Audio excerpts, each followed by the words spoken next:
네, 인사드리겠습니다. 안녕하세요. 네, 오늘은 시편 120편을 함께 보겠습니다. 오랜만에 수요일 시편으로 돌아왔는데요. 개인적으로 뭔가 이렇게 집에 온 것처럼 편안한 마음이 살짝 들었습니다. 네, 작년까지 해서 제가 시편 119편을 마무리했었고요. 이제 올해 120편부터 시작을 해서 나머지 시편을 또 기회가 주어지는 대로 나누려고 합니다. 오늘은 시편 120편이고요. 오늘 말씀의 제목은 예배는 절망에서 시작된다입니다. 예배는 절망에서 시작된다. 성경을 펴 보시면 그 이제 시편 120편부터 아마 시편 119편하고 뭔가 분위기가 확 바뀌었다는 것이 보이실 거예요. 제 성경책도 이렇게 보시면 벌써 120, 121, 122 하면서 이제 편수가 이렇게 크게 눈에 보입니다. 그러니까 굉장히 짧은 시편들이 여러 개가 좀 이어져 있고요. 사실은 그 표제를 보시면은 똑같은 표제가 달려 있는 것도 보이실 겁니다. 뭐라고 되어 있죠?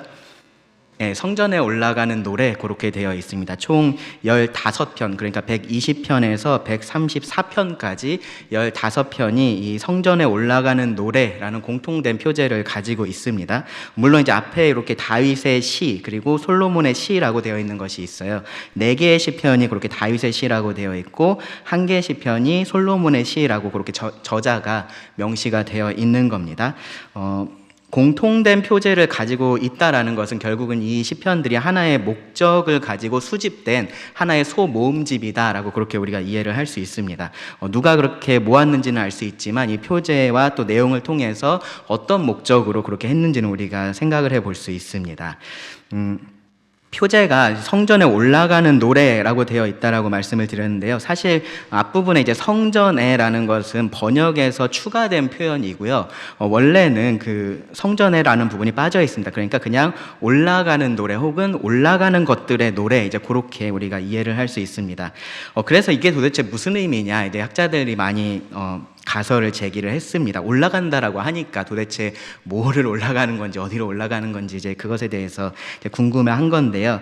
어떤 사람들은 이것이 이제 음악적인 요소라고 생각을 해요. 그래서 한 절 한 절 갈 때마다 음이 높아진다 이제 그렇게 보는 경우도 있고요. 혹은 내용이 뒤로 갈수록 이제 고조가 된다라고 그렇게 보는 경우도 있습니다. 실제로 이 시편 120편부터 134편 성전에 올라가는 노래들 이 시편들 좀 읽어 보시면은 가장 마지막 절에 주제가 등장하는 경우가 사실은 굉장히 많이 있습니다. 그래서 이제 그렇게 좀 생각을 하는 것도 있는 거고요. 또 어떤 사람들은 이렇게도 봅니다. 이 성전에 여인의 뜰에서 이제 이스라엘의 뜰로 가는데 계단이 15개가 있다라고 얘기를 해요. 확인되진 않았는데 15개의 계단이 있고 이제 그 15개의 계단 때문에 이 15개의 시편이 모여졌다라고 그렇게 주장을 하기도 합니다. 사실 다 추론일 뿐이고요. 근거가 좀 부족합니다. 그리고 사실은 그 어떤 것을 택해도 우리가 이 말씀을 이해하는 데 크게 그렇게 도움이 되지를 않습니다.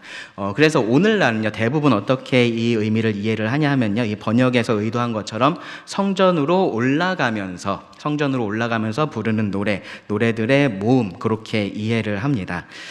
왜 그러냐 하면요, 여러분 아시는 것처럼 성전이 예루살렘에 있었죠. 그렇죠? 예루살렘의 시온산 위에 있었고요. 그리고 예루살렘도 이스라엘 전체 지역을 놓고 봤을 때 고지대, 높은 곳에 위치를 하고 있습니다. 그래서 성경에서 예루살렘으로 간다라는 표현을 보시면 항상 어떻죠? 올라가나요? 내려가나요? 올라가죠. 그렇죠. 예루살렘으로 올라간다라는 표현이 항상 그렇게 사용이 되는 것을 볼 수 있습니다. 그렇게 예루살렘으로 올라가는 길이 이 높으신 하나님께 예배하기 위해서 나아가는 그런 예배자의 모습을 마음을 잘 보여준다라고 그렇게 생각을 할 수 있는 거죠. 그래서 이제 이 시편들은요, 예배자의 노래다라고 그렇게 이해를 할 수도 있습니다. 아직 예배 자리에 도착한 것은 아닌 거예요. 근데 그곳으로 가면서 함께 드릴 예배를 사모하면서 그리고 예배를 받으실 그 하나님을 생각하면서 드리는 노래라고 그렇게 우리가 이해를 할 수 있습니다. 예루살렘을 바라보면서 그리고 그곳에 있는 성전을 생각하고 또 그곳에 거룩한 임재를 두신 하나님을 기억하면서 부르는 노래들이라고 이해할 수 있는 거죠. 물론 이제 성전에 모였을 때도 이 노래들을 불렀을 겁니다. 왜냐하면 이 노래가 결국은 이 예배 자체를 찬양하는 게 아니라 그 예배의 대상이신 하나님을 찬양하고 그 하나님을 사모하면서 부르는 노래들이기 때문에 그렇습니다. 특별히 이제 이스라엘 백성들에게 중요한 절기들이 있었어요. 그때가 되면은 이스라엘의 사람들이 예루살렘으로 모여들었었는데요. 유월절, 오순절, 그리고 초막절, 그렇게 세 개의 아주 중요한 명절들이 있었습니다. 그때가 되면요, 많은 사람들이 예루살렘으로 모여들었습니다. 예루살렘에 사는 사람들뿐만 아니라 각처에 흩어져 있는 유대인들이 몰려들은 거죠. 순례자들이라고 표현을 합니다. 그 순례자들이 특별히 더 간절한 마음과 기대감을 가지고 예루살렘으로 가면서 이 노래들을 기억을 하고 불렀을 것이다라고 우리가 생각을 할 수 있습니다. 순례길이라고 하면요, 뭐 오늘날 만약에 그런 일이 있다고 하면 다들 이렇게 큰 차 같은 거 타고서 모여갖고 가고 그러겠지만 예전엔 그러지 않았을 거 아니에요, 그렇죠? 그리고 그 여행이라는 것 자체가 굉장히 위험한 그러한 일이었습니다. 가족들이 다 같이 간다라는 것은 더더욱이나 그런 일이었고요.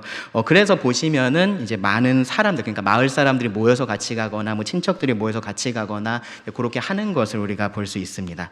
이 성전에 올라가는 노래의 내용들도 보면요, 그래서 하나님의 도우심을 구하는 그런 내용들도 많이 포함이 되어 있는데요. 그런 면에서 굉장히 자연스럽다라고 우리가 생각할 수 있습니다. 간단히 정리하면요, 이 성전에 올라가는 노래들은 순례하는 예배자의 노래들이라고 이해를 하시면 됩니다. 예배의 자리로 나아가면서 예배하는 사람들이 부르는 그러한 노래인 거예요. 그렇기 때문에 이 15편의 시편들을 통해서 우리가 좀 교훈을 얻을 수 있는 부분이 바로 이 예배에 대한 부분입니다. 그래서 이 시편들을 통해서 예배에 대해서 우리가 좀 같이 생각을 해보기를 원합니다. 그리고 조금 더 거기서 확장을 해서 우리가 생각을 해보면요, 우리의 궁극의 예배의 자리는 어디죠? 하늘나라죠. 그렇죠? 하늘나라. 여기 이 유평교회 예배당이 아니라 하늘나라입니다. 그래서 그 하늘나라를 향해서 가고 있는 순례자로서 우리가 어떻게 지금 예배해야 하는지에 대해서도 이 시편들을 통해서 생각을 해볼 수 있습니다. 그래서 그런 측면에서 이 15편의 시편을 오늘부터 시작해서 차례차례 좀 같이 살펴보려고 합니다. 오늘 그 첫 번째 시편인데요, 120편입니다. 읽어보시면 내용이 조금 의아합니다. 방금 전에 제가 말씀드렸던 이런 예배, 이제 그런 것들 생각하면 뭔가 굉장히 희망차고 긍정적이고 이제 그런 내용들이 나와야 될 것 같은데 그렇지가 않아요. 우리가 시편에서 많이 봤었던 탄식의 내용이 이 안에 들어 있습니다. 좀 의아한 면이 있어요. 내용을 살펴보면서 우리가 그 의아함을 좀 해결을 해보려고 합니다. 전체적으로는요, 두 개 큰 부분으로 나눠볼 수 있는데요. 1절부터 4절이 확신 중에 하나님을 찾는 내용이라고 할 수 있고요. 그리고 5절부터 7절이 절망 중에 소망을 찾는 내용입니다. 확신 중에 하나님을 찾음, 절망 중에 소망을 찾음, 그렇게 두 부분으로 나눠서 이 말씀들을 좀 살펴보겠습니다. 먼저 확신 중에 하나님을 찾는 겁니다. 기도로 시작을 하는데요. 1절, 2절을 먼저 읽어보겠습니다. 내가 환난 중에 여호와께 부르짖었더니 내게 응답하셨도다. 여호와여, 거짓된 입술과 속이는 혀에서 내 생명을 건져주소서. 1절 말씀에서 시편 기자는요, 과거를 지금 회상을 하고 있는 거예요. 과거에 있었던 일을 기억을 하고 있습니다. 환난 중에 그가 하나님을 찾았었고요. 그리고 하나님께서 그에게 응답을 하셨습니다. 어떤 특별한 과거의 사건 하나를 지금 생각하고서 이런 표현을 사용했을 수도 있고요. 아니면은 이렇게 반복해서 그가 경험했었던 것을 토대로 내가 하나님께 부르짖을 때 하나님은 나에게 응답하시는 분이셔 라고 그렇게 이야기를 하고 있는 것일 수도 있습니다. 뭐 어느 쪽이든지 현재 시편 기자는 하나님에 대한 분명한 확신을 가지고 있다라는 거죠. 내가 하나님께 부르짖으면 하나님은 응답하신다라는 그런 확신을 가지고 지금 이 기도를 하고 있습니다. 특별히 이제 환난 중에 그렇게 했다라고 이야기를 해요. 우리가 다른 때도 기도를 많이 하지만 환난 중에 어려움 가운데 기도를 많이 할 때가 있는데 이 시편 기자도 지금 그 상황을 생각을 하고 있습니다. 이 환난이 어떤 환난인지를 우리가 특정할 수는 없습니다. 근데 뒤에 이어지는 이제 기도들을 생각을 해보면은 그것하고 관련이 있는 그러한 환난이었을 거고요. 어쩌면은 뭐 전혀 다른 종류의 환난일 수도 있습니다. 단어 자체가 의미하는 것은 뭐냐면요, 이 환난이라는 단어, 이 단어가 의미하는 것은요, 아주 좁은 장소를 말합니다. 좁아서 아주 답답한, 갑갑한 그러한 장소를 의미를 합니다. 그러니까 감당할 수 없는 그런 압박 때문에 답답했던 상황을 지금 여기서 말하고 있다라고 할 수 있습니다. 뭐 정도의 차이가 있겠지만 우리가 만나는 그런 환란들, 어려움이라는 것이 항상 우리에게 어느 정도의 압박을 항상 주고요. 그리고 그 안에서 우리는 답답함을 느낄 수밖에 없습니다. 어려운 상황이라는 것 자체가 뭐가 됐든지 내가 그 안에서 무언가 할 수 있는 일이 보이면 좋겠는데 그렇지 않은 경우들이 사실 대부분인 거죠. 이어지는 시편의 내용을 보면요, 시편 기자는 자신을 속이는 사람들 때문에 그렇게 어려움을 겪은 것을 이야기하는 것을 볼 수 있습니다. 자기는 화평을 원해서 화평을 말하는데 그 사람들은 그것을 그대로 받지 않고 계속해서 싸우려고만 하는 그런 상황을 말을 합니다. 앞에서는 괜찮은 것처럼 그렇게 할 것처럼 이야기를 하고서 뒤에 가서는 다른 이야기들을 하는 그런 상황이다라고 우리가 생각해 볼 수 있습니다. 아마 살면서 제가 방금 말씀드렸던 이런 비슷한 일들을 경험한 적이 있으시면요, 그런 상황에서 굉장히 무력함을 느낀다라는 것을 아실 겁니다.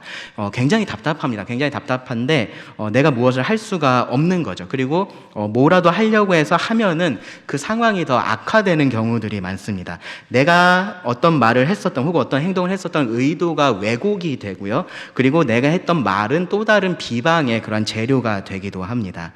그런 상황을 지금 이야기를 하고 있는 겁니다. 그런 상황 속에서 시편 기자가 하나님께 부르짖습니다. 왜 그렇게 했냐면은 하나님께서 그렇게 하라고 하셨으니까. 시편 50편 15절에 보시면 환난 날에 나를 부르라, 내가 너를 건지리니 네가 나를 영화롭게 하리로다 라고 말씀을 하셨고요.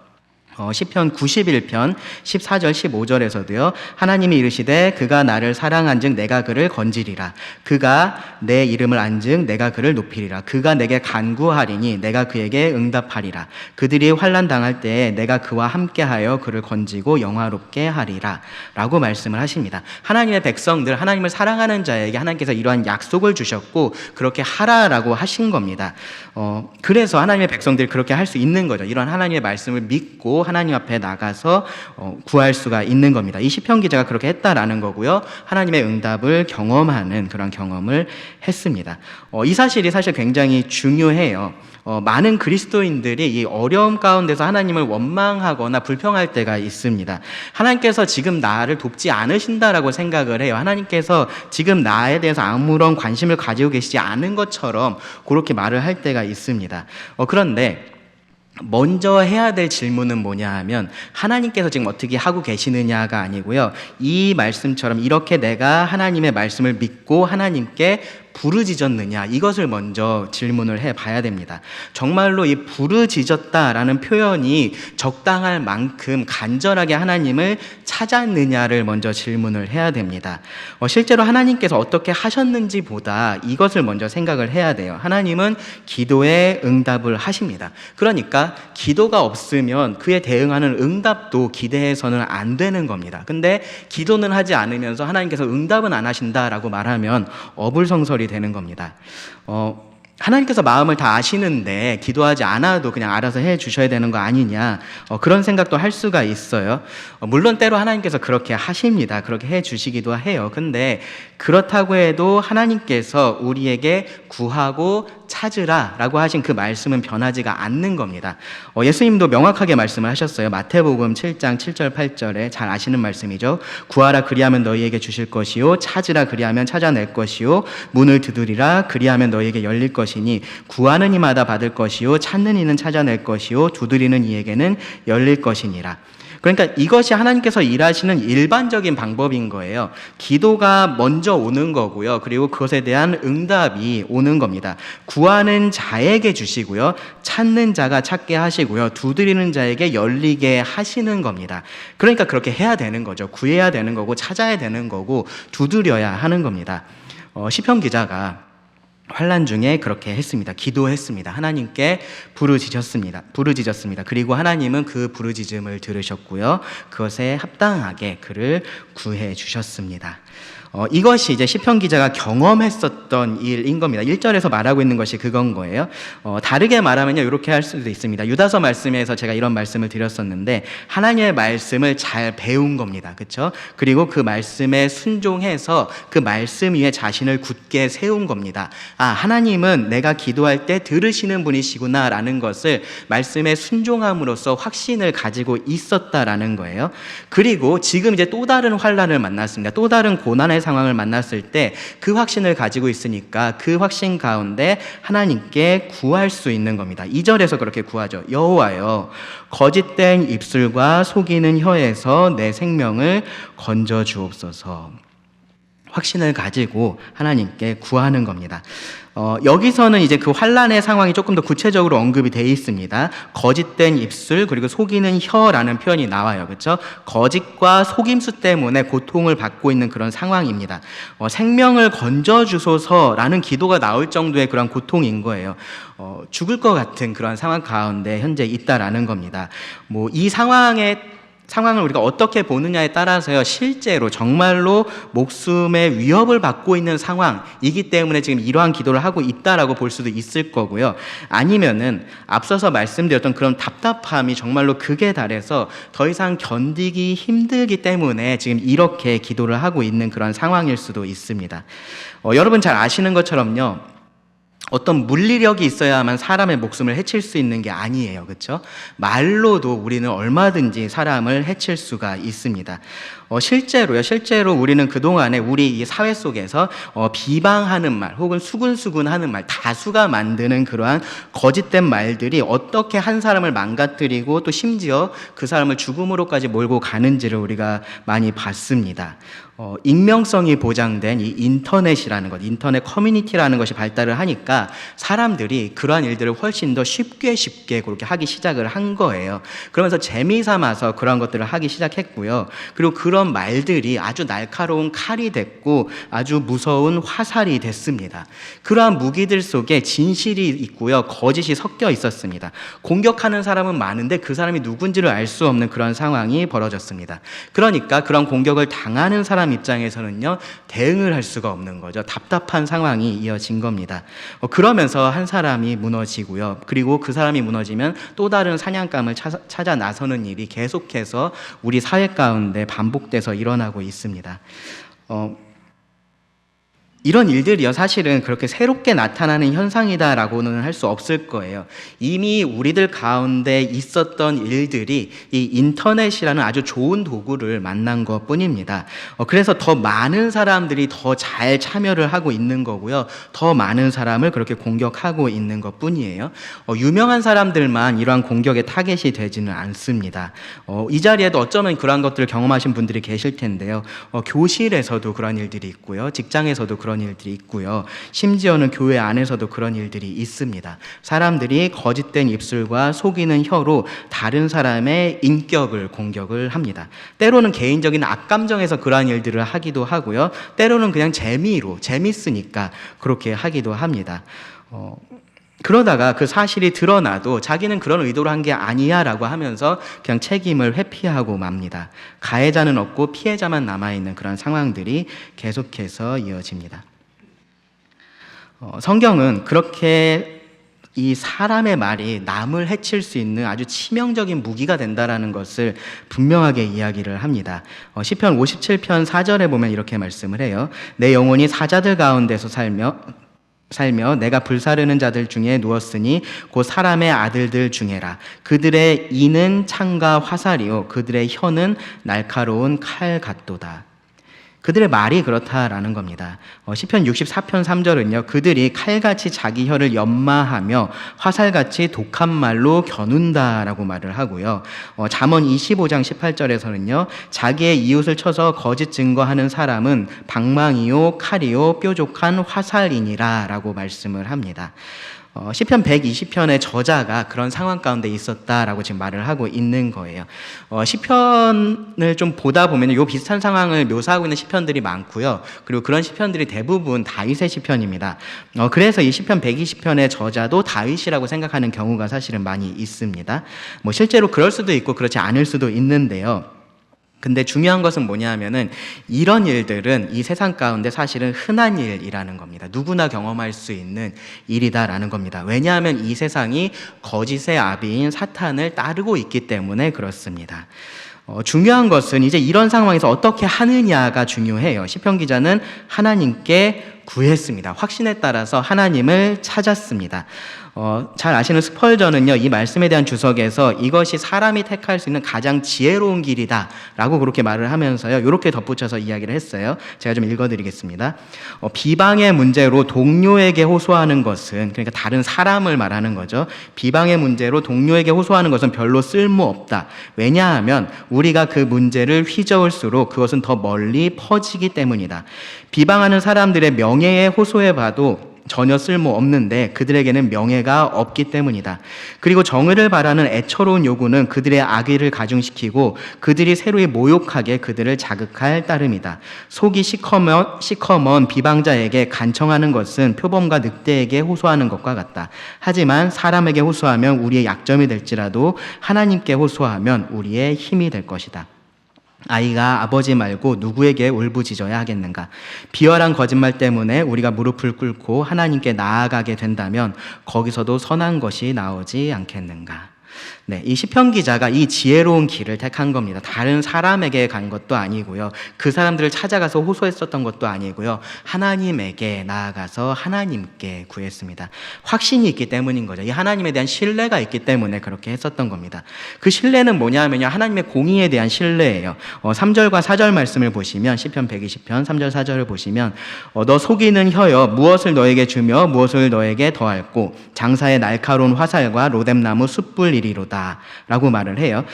이 말씀을 이제 언뜻 보면은 좀 복수하고 싶다라는 마음을 이렇게 표현한 것처럼 그렇게 보입니다. 근데 사실은 그런 의미가 아닙니다. 이 3절의 말씀이요, 원래는 수동형으로 되어 있습니다. 그래서 제대로 번역을 하면 이렇게 해야 됩니다. 무엇이 너에게 주어지며 무엇이 너에게 더해지겠느냐, 이제 그렇게 물어본 거예요. 수사적인 의문입니다. 조금 더 자연스럽게 하려면요, 3절에다가 주어를 넣으면 됩니다. 여호와께서, 너 속이는 혀여 여호와께서 무엇을 너에게 주며 무엇을 너에게 더할꼬 라고 지금 그렇게 말을 하고 있는 거예요. 지금 이 사람들이 하고 있는 게 뭐냐 하면요, 거짓과 속임수의 화살을 쏘고 있는 겁니다. 그렇죠? 그러한 날카로운 무기로 공격을 하고 있는 상황이고요. 시편 기자가 그러한 공격을 당해서 지금 상처를 입고 있는 그러한 상황이에요. 그런데 그러한 상황 속에서 시편 기자가 확신하고 있는 것, 신뢰하고 있는 건 뭐냐 하면은 공의로우신 하나님께서 그것을 그대로 그들에게 갚아주실 것이다 라는 겁니다. 그래서 여기 표현을 보시면은 4절에서 장사의 날카로운 화살과 로뎀나무 숯불이라고 표현을 합니다. 그들이 사용했었던 그 무기로 오히려 하나님께서 그들을 심판하실 것이다 라고 이야기를 하고 있는 거예요. 지금은 그들이 승리하고 있는 것처럼 보이겠지만 결국은 하나님께서 그들을 심판하실 거고 공의를 나타내실 것에 대해서 확신을 하고 있는 겁니다. 지금 이 순간에 시편 기자가 구체적으로 뭘 어떻게 해달라고 그렇게 이야기하고 있지는 않습니다. 다만 확신을 하고 있는 겁니다. 하나님께서 공의로, 하나님의 때에 하나님의 방법으로 일하실 것이다 라는 것에 대한 확신을 하고 있습니다. 그것이 이 땅에서 이루어질지, 그래서 이 시편 기자가 그것을 보게 될지, 혹은 그 이후에 이루어질지, 그런 것들은 전혀 알 수가 없습니다. 다만 그렇게 행하시는 하나님을 믿는 겁니다. 신약 성경은요, 우리에게도 이렇게 하라라고 이야기를 해요. 로마서 12장 19절에서 이렇게 말합니다. 내 사랑하는 자들아, 너희가 친히 원수를 갚지 말고 하나님의 진노하심에 맡기라. 기록되었으되 원수 갚는 것이 나에게 있으니 내가 갚으리라고 주께서 말씀하시니라. 하나님께서 하시니까 하나님에게 맡겨라 라고 말을 하는 겁니다. 베드로는요, 이것이 예수님께서 우리들에게 보여주신 본이라고 이야기를 해요. 그것을 우리가 따라야 한다라고 말을 합니다. 이를 위하여 너희가 부르심을 받았으니 그리스도도 너희를 위하여 고난을 받으사 너희에게 본을 끼쳐 그 자취를 따라오게 하려 하셨느니라. 그는 죄를 범하지 아니하시고 그 입에 거짓도 없으시며 욕을 당하시되 맞대어 욕하지 아니하시고 고난을 당하시되 위협하지 아니하시고 오직 공의로 심판하시는 이에게 부탁하시며. 예수님은 여기서 한 발 더 나가서 뭐라 그러셨냐면은 너희 원수를 사랑하며 너희를 박해하는 자를 위하여 기도하라 라고 하셨습니다. 박해하는 자에 대하여 기도하는 것뿐만 아니고요, 그를 위하여 기도하라 라고 말씀을 하신 겁니다. 예수님은 그렇게 의를 위해서 박해를 받는 자가 복이 있다고 하십니다. 마태복음 5장 10절부터 12절입니다. 의를 위하여 박해를 받는 자는 복이 있나니 천국이 그들의 것임이라. 나로 말미암아 너희를 욕하고 박해하고 거짓으로 너희를 거슬러 모든 악한 말을 할 때에는 너희에게 복이 있나니 기뻐하고 즐거워하라. 하늘에서 너희의 상이 큼이라. 너희 전에 있던 선지자들도 이같이 박해하였느니라. 그러니까요, 우리가 이 시편 120편 3절 4절의 이 톤을 우리가 오해를 하면 안 됩니다. 지금 시편 기자는요, 자신을 괴롭게 하고 있는 이 사람들을 저주하고 있는 게 아닌 거예요. 그들을 조롱하고 있는 것이 아닙니다. 나는 괜찮은데 너네는 하나님 심판 받을 거야. 지금 그런 얘기하고 있는 게 아니라는 거예요. 이 말씀에 기초한 확신 가운데 그 사람들에게 경고의 말을 하고 있는 겁니다. 복수를 생각하고 있는 게 아니고요, 하나님의 공의를 생각하면서 자신을 위해서 기도하고 있고 또 이 원수를 위해서 동일하게 경고의 말을 하고 있는 겁니다. 그런 면에서 우리가 이 시편 기자에 대해서 이렇게 말을 할 수 있습니다. 시편 기자는요, 환난 중에 있었는데 패배자로 있지는 않았습니다. 환난을 당하고 있었고 공격을 당하고 있었지만 그가 패배자로서 그 상황에 있지는 않았습니다. 남들이 볼 때는 그렇지 않게 보였을 거예요. 이 거짓된 입술과 속이는 혀 때문에 시편 기자가 죽어가는 것처럼 그렇게 보여졌겠지만 사실은 그렇지 않았던 겁니다. 사실 이런 상황에서 패배하는 것은 어떻게 하는 거냐 하면요, 욥의 아내의 말처럼 하는 겁니다. 욥의 아내가 욥에게 어떻게 하라 그랬습니까? 하나님을 욕하고 죽으라라고 말을 했습니다. 그렇게 하는 것이 패배하는 거예요. 하나님을 원망하고 떠나가는 것이 패배하는 겁니다. 경우는 조금 다르긴 한데요. 상황은 좀 다르긴 한데 이스라엘 백성들이 사실 그렇게 한 거예요. 가나안 땅에 들어가기를 그들이 거부했죠. 그렇죠? 거부하고 하나님을 향한 원망과 불평을 쏟아냈습니다. 그리고 어떻게 했습니까? 광야에서 죽었잖아요. 그렇죠? 실제로 그들이 그렇게 한 겁니다. 그것이 사실은 이런 환난 중에서 패배하는 그러한 모습인 거예요. 혹은요, 맞대어서 그들과 똑같은 방식으로 싸우는 것도 패배하는 것이다 라고 우리가 생각할 수 있습니다. 거짓과 속임수로 그들이 나를 공격하니까 그래, 그럼 나도 그렇게 똑같이 해야지. 나도 거짓과 속임수로 너희를 공격할 거야. 너희가 나에게 행한 대로 갚아줄 거야 하는 그것도 사실은 패배입니다. 그렇게 하면은 마음은 시원할 겁니다. 네. 그 고난 가운데서 답답했던 그 마음이 풀릴 수도 있어요. 근데 그것이 성경이 말하고 있는 우리들의 승리하는 방법이 아니다라는 겁니다. 그런 상황에서 하나님께 돌이키고 하나님을 찾는 것이 어쩌면은 그런 상황에서 뭔가 피하는 것처럼 그렇게 보일 수 있는데 그렇지 않습니다. 빌라도에게 신문을 받으셨던 예수님께서 이렇게 말씀하셨어요. 요한복음 18장 36절인데요. 예수께서 대답하시되 내 나라는 이 세상에 속한 것이 아니니라. 만일 내 나라가 이 세상에 속한 것이었더라면 내 종들이 싸워 나로 유대인들에게 넘겨지지 않게 하였으리라. 이제 내 나라는 여기에 속한 것이 아니니라. 예수님께서 싸우지 않으셨던 이유, 예수님께서 사람들을 불러 모아서 대적해서 싸우지 않으셨던 이유는요, 예수님의 나라가 이 땅에 속한 것이 아니었기 때문이다라고 그렇게 말씀을 하신 겁니다. 우리도 사실은 똑같습니다. 우리가 이 세상의 방식으로 싸우지 않는 이유는요, 우리가 이 세상에 속한 사람들이 아니기 때문입니다. 그래서 시편 기자는 환난 중에 하나님을 찾은 겁니다. 대항해서 욕하고 싸우지 않고요, 하나님을 향한 원망이나 불평의 말을 하지 않고요, 하나님에 대한 확신 가운데 도우심을 구한 겁니다. 그가 속한 나라가 이 땅이 아니기 때문에 그렇습니다. 그렇게 기도를 했을 때 이 상황이 달라지는 것은 하나님께 달린 일입니다. 어떻게 하시든지 그것은 하나님께 달린 일이에요. 그런데 그것하고 관계없이 이렇게 하나님을 찾는다면요, 그것이 믿는 자의 승리라고 말을 할 수 있습니다. 그것이 환난 가운데서 하나님을 높여드리는 예배다라고 그렇게 말을 할 수 있습니다.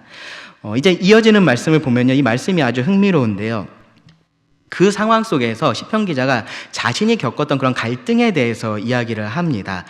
절망 중에서 소망을 찾는 모습을 우리가 볼 수 있습니다. 5절 말씀을 먼저 보시면 이렇게 말을 합니다. 매색에 머물며 계달의 장막 중에 머무는 것이 내게 화로다. 매색과 계달, 혹시 다른 데서 어디 들어보신 적 있으신가요? 낯설죠. 그렇죠. 낯섭니다. 이 성경에 다른 데서 언급되지 않는 그러한 이름은 아니에요. 그런데 이 본문을 이해하는 데 있어서 결정적인 단서를 우리가 다른 성경 말씀에서 찾기는 조금 어렵습니다. 지리적으로 보면요, 이 메색이라는 것은 이스라엘을 중심으로 해서 아주 북쪽 위에 멀리 떨어져 있는 그러한 곳이고요. 그곳에 거주했었던 민족들을 지칭하는 그런 표현이고요. 그리고 게달은요, 남쪽으로 아주 멀리 떨어진 곳에서 유목하면서 지냈던 그런 민족을 나타내는 그러한 표현입니다. 그래서 이들은요, 이방인들이라는 공통점이 있고요. 그리고 이들이 호전적인 성향을 가지고 있다라는 그런 공통점이 있습니다. 실제로 그러면은 이 시편 기자가 그 두 곳에 살았었느냐, 지금 거기에 머물며 머문다라는 표현이 나오잖아요, 그렇죠? 거기에 살았던 거냐, 그 부분에 대해서는 확실하게 우리가 알 수는 없습니다. 이 앞에 머물다라는 것이 의미하는 것은 잠깐 머무는 거예요. 말 그대로 잠깐 머무는 거고, 뒤에 머무는 것이라고 되어 있는 것은 조금 더 정착된 상태로 오래 머무는 것을 의미하는 그러한 단어예요.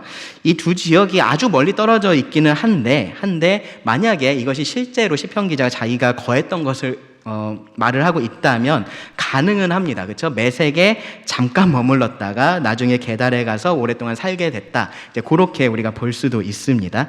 개인적으로 실제로 그랬을 가능성은 낮다라고 생각을 합니다. 아마도 이 시편 기자는요, 6절부터 7절에서 말하고 있는 사람들, 그러니까 화평을 미워하는 이 사람들을 가장 광범위하게 포함을 하려고 지금 이 메덱과 게달이라는 극과 극에 있는 그러한 두 민족을 언급했다라고 보는 것이 더 맞을 겁니다.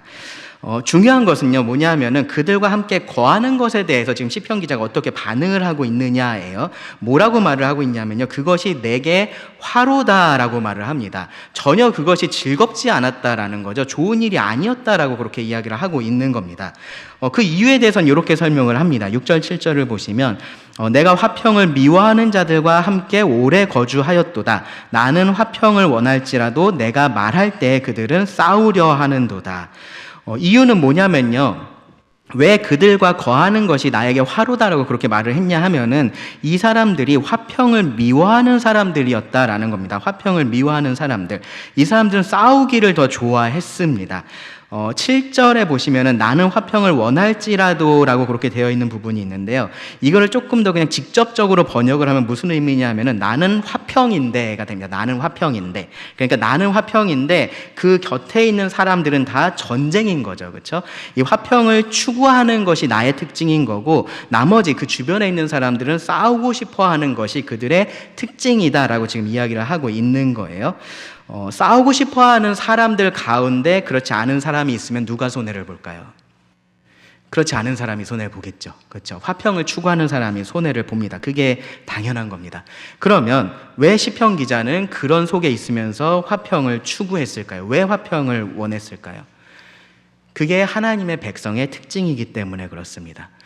미움과 갈등과 다툼과 싸움은요, 죄의 특징입니다. 야고보서 4장 1절에서 이렇게 말합니다. 너희 중에 싸움이 어디로부터, 다툼이 어디로부터 나느냐? 너희 지체 중에서 싸우는 정욕으로부터 나는 것이 아니냐? 싸우는 정욕, 우리 안에 있는 그 죄성이 이러한 다툼과 싸움을 만들어낸다라고 말을 하는 거예요. 그렇기 때문에 하나님의 백성은 그런 싸움을 추구하는 것이 아니고요, 화평을 추구합니다. 마태복음 5장 9절에서 예수님 말씀하셨죠. 화평하게 하는 자는 복이 있나니 그들이 하나님의 아들이라 일컬음을 받을 것이며, 화평하게 하는 것이 하나님의 아들이라 일컬음을 받는 사람들의 특징인 겁니다. 그래서 로마서 12장 18절에서 바울은 이렇게 말을 합니다. 할 수 있거든 너희로서는 모든 사람과 더불어 화목하라. 히브리서에서도요, 모든 사람과 더불어 화평함과 거룩함을 따르라. 이것이 없이는 아무도 주를 보지 못하리라. 시편 34편 14절도 이렇게 말을 합니다. 악을 버리고 선을 행하며 화평을 찾아 따를지어다. 시편 기자는요, 하나님의 백성으로서 이런 하나님의 말씀에 따라서 화평을 추구하는 그러한 사람이었던 겁니다. 그런데 그가 살고 있는 세상이 그렇지 않았었던 겁니다. 그가 정확히 어느 지역에서 살고 있었는지는 우리가 알 수 없겠지만 그 주변에 있는 사람들은 싸우려고 하는 사람들이었다라는 거예요. 그들이 거짓과 속임수로 그를 비방하고 괴롭히는 일을 하고 있었던 겁니다. 그런 상황에서 이 시편 기자는 선택을 해야 됐습니다. 어떤 선택이냐면요, 화평을 추구하기를 멈추고 같이 싸우기를 선택할 수 있었습니다. 내가 먼저 시작한 게 아니잖아요, 그렇죠? 내가 먼저 싸움을 건 게 아닙니다. 상대가 먼저 싸움을 걸어왔습니다. 그리고 내가 화평을 추구한다라고 해도 지금 화평이 이루어지고 있는 상황이 아니니까 그냥 차라리 싸우는 선택을 할 수도 있었다라는 겁니다. 그런데 그것이 앞에서 제가 말씀드렸었던 것처럼 이 하나님의 백성으로서는 패배를 선택을 하는 겁니다. 그래서 시편 기자는 맞대응하는 것이 아니고요, 계속해서 화평을 추구를 했습니다. 그리고 그 결과는 그럼 어떻게 됐을까요? 화평을 이루었나요? 아니죠. 그렇죠. 그 결과로서 고난이 사라지지 않고 계속해서 그 삶에서 반복이 됐습니다. 그랬을 때 시편 기자는 또다시 선택을 해야 됐었을 겁니다. 이 고난이라는 것이 계속해서, 괴로움이 그 삶 가운데 계속해서 있습니다. 그러면 그 원인을 어디에서 찾을 것인지를 선택을 해야 됩니다. 그 원인을 하나님에게서 찾는다면요, 결국은 원망과 불평으로 이어지게 됩니다. 그러면서 이렇게 고백을 하게 되겠죠. 하나님의 말씀에 순종하는 것이 내게 화로다. 그렇게 고백을 하게 될 겁니다. 그렇다면 결과적으로는 그 순종을 멈추게 될 겁니다. 고난 중에 있었던 시편 기자에게 그러한 갈등이 있었을 겁니다. 그런데 어떻게 한 거냐면요, 그 괴로움의 원인을 하나님에게서 이 사람이 찾은 게 아니고요, 죄에서 그 원인을 찾은 겁니다. 그래서 매색에 머물며 계달의 장막 중에 머무는 것이 내게 화로다라고 그렇게 고백을 한 겁니다. 문제는 하나님에게 있는 것이 아니고요, 자신이 지금 이 싸우려고 하는 그 죄악된 사람들과 내가 함께 거하고 있는 이 사실 자체가 문제구나라고 지금 말을 하고 있는 겁니다. 하나님의 법을 따라서 살고 싶은 사람이 세상의 법을 따라서 살고 싶은 사람과 함께 있는 것을 문제로서 지금 보고 있는 거예요. 그러면 이제 마지막 선택이 남습니다. 뭐냐면요, 그러니까 계속해서 하나님의 법을 따를 것인지 아니면 세상의 법을 따를 것인지입니다. 다르게 말하면요, 하나님을 복으로 선택을 하고 지금 눈에 어떻게 보이든지 상관없이 계속해서 그 하나님을 따르면서 살 것인지, 아니면 지금 볼 때 그것이 너무 힘든 것 같으니까 그냥 이 세상을 내가 복이라고 생각하고 이 세상을 따르면서 살 것인지, 그 가운데서 선택을 해야만 됐었다라는 겁니다. 시편 기자는요, 하나님을 복으로 선택을 했습니다. 그래서 하나님께로 향했습니다. 고난 가운데 하나님께로 향했습니다. 하나님을 찾았습니다. 이 고난 때문에 하나님에게서 멀어진 것이 아니고요, 오히려 더 하나님께로 가까이 나아갔습니다. 하나님께 예배를 드렸다라는 겁니다. 이 과정을요, 우리가 좀 잘 생각해 볼 필요가 있습니다. 시편 기자는 고난 중에 절망했습니다. 근데 그 절망이라는 것이 하나님에 대한 것이 아니었다라는 겁니다. 무엇에 대한 것이었냐면요, 세상에 대한 것이었습니다. 세상에 대해서 절망을 했고 세상에 대해서 실망을 했습니다. 이 죄악된 세상은요, 그가 아무리 화평을 말한다고 해도 그냥 싸우려고만 하는구나라는 그 사실을 알고서 그것 때문에 절망을 했다라는 겁니다. 그래서 그런 자들과 함께 오래 거주하는 것이 나에게 화이구나라는 것을 알고요, 하나님에게로 그 마음을 향했습니다. 유진 피터슨이라는 사람이요, 이 부분에 대해서 이렇게 말을 했습니다. 시편 120편은 바로 그러한 사람의 노래다. 세상의 거짓에 신물이 나고 증오에 무너진 사람, 세상 돌아가는 꼴을 보며 고통으로 몸부림치는 사람의 노래다. 그러나 이것은 단순한 비명이 아니다. 이 고통은 절망을 뚫고 지나가 새로운 시작, 곧 평화의 삶으로 귀결되는 하나님을 향한 여정을 촉발한다. 이 세상에 대해서 실망하고 절망하고 정말로 거기에 신물을 느낀 이 사람은요, 하나님께로 향한다라는 겁니다. 그래서 우리가 세상에 실망하고 절망을 해야 됩니다. 세상에서 이건 그래도 괜찮은 것 같은데, 이건 좋은 것 같은데, 그런 생각을 하지 말라라는 거예요. 하나님을 대적하고 죄를 따르고 있는 이 세상 속에 정말로 어떤 희망도 없다라는 것을 우리가 인정을 해야 됩니다. 그러지 않으면요, 우리가 계속해서 이 세상 속에서 뭔가 소망이 될 게 있지 않을까 하면서 세상에서 계속해서 기웃거리게 됩니다. 찾을 수 없는 것을 찾으려고 노력을 하게 된다라는 거예요. 그러면서 결국은 이 세상에서 발을 떼지 못하게 됩니다. 그렇게 세상과 벗이 되어서 하나님과는 원수가 됩니다. 세상의 악함에, 세상의 죄악에 대해서 여러분 절망하셔야 됩니다. 그리고 거기서 하나님을 바라보셔야 됩니다. 그렇기 때문에요, 이 참된 하나님의 예배자라면요, 이 세상에서의 삶이 편할 수가 없는 겁니다. 세상에서는요, 여러분들이요, 피로감을 느끼는 것이 정상이다라는 거예요.